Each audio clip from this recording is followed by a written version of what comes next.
Au nom d'Allah, louange à Allah, paix et salut sur le prophète sallallahu alayhi wa sallam. Aujourd'hui, nous sommes au deuxième jour du mois de Ramadan.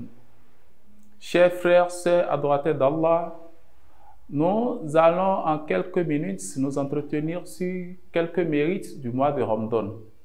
En effet, tel que nous l'avions précédemment dit, le mois de Ramadan, Allah subhanahu wa ta'ala nous l'a prescrit afin que nous puissions nous augmenter en piété.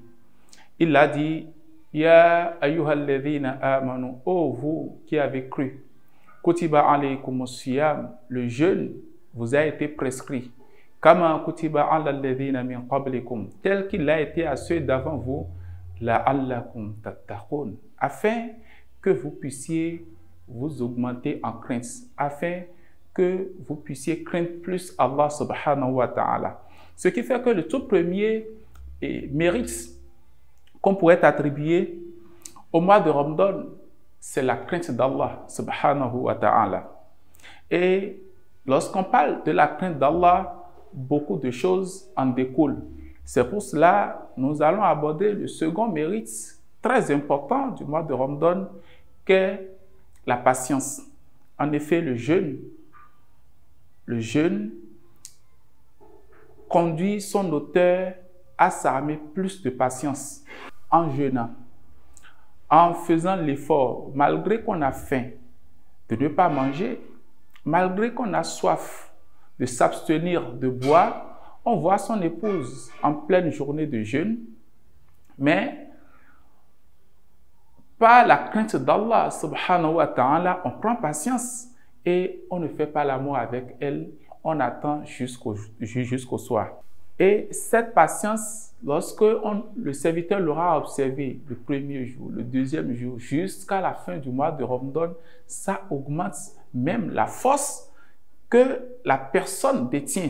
Et lorsqu'on parle de la force en islam, nous savons que le prophète sallallahu alayhi wa sallam nous dit, le plus fort, ce n'est pas celui qui parvient à terrasser des hommes, non. Le plus fort, c'est celui qui parvient à vaincre son âme, à s'armer de patience, alors qu'il est en état d'aller en colère, en état de pouvoir tout casser. Mais à cause de la patience, il a pu contenir son âme. C'est ça la force en islam. Ainsi, la patience, au cours de tout ce mois de Ramadan, permet au serviteur d'améliorer son comportement. C'est ça qui nous permet de tomber directement sur le troisième mérite que nous pouvons mentionner dans le mois de Ramadan, qu'est la bienfaisance envers les autres. Parce que lorsque le serviteur va ressentir la faim, la soif, il va comprendre ce que vit le pauvre, le besogneux, la veuve, l'orphelin, qui, même les enfants de rue, qui, durant des semaines, n'ont peut-être qu'un seul repas par jour, mais d'autres, durant toute une journée, n'ont pas la chance de manger, même une seule fois. Ce faisant, il va ressentir ce qu'ils ressentent eux tout au long de leur vie. Lui ressent ça pendant ces instants et il va compatir à leur douleur tout en leur venant en aide, en les aidant, en leur portant assistance, en les nourrissant, etc. Et il le fait surtout pendant le mois de Ramadan, il le fait par crainte d'Allah subhanahu wa ta'ala. C'est pour cela aussi, c'est important chaque fois de pouvoir renouveler son intention pour qu'on ne puisse pas aller à l'ostentation. Outre la bienfaisance envers les besogneux, ceux qui sont réellement dans le besoin, on tombe sur un autre mérite qu'est le repos du corps, de l'organisme. Avec le jeûne, on contrôle sa nourriture, c'est-à-dire à partir au moins pendant 10 heures, voire 14 heures de temps, 12 heures selon qu'on est sur la planète Terre, le serviteur s'abstient de manger, permettant à son organisme à un moment de pouvoir se reposer, surtout au foie qui est en perpétuel travail, là, il aura la chance de pouvoir se reposer et de pouvoir s'armer encore, de se régénérer pour donner la force au cœur.